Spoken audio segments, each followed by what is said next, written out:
Kaya sa mga ganun, parang nakakalungkot din na parang bakit kailangan gawin natin, itago natin yung sa isang gagawa nun. Na dapat hindi eh.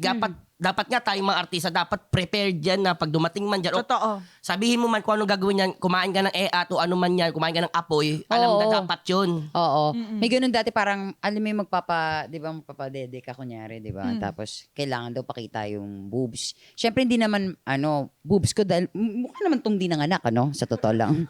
So, sorry po. I mean, boobs ng iba. Ganito yung mukha ng Teka lang. Yung double boobs ni Charis. Gets, no? Yung gano'n. Siyempre, hindi naman to, di ba? Mababash naman kami kung ito, di ba? Hindi totoo yan! So parang, kailangan daw niya ng close-up nun. Tapos sabi ko, hindi talaga pwede. Isipin pa rin akin yan, kahit anong sabihin mo. Totoo. Oo, Kahit may tapos nung double. kinukunan, hindi!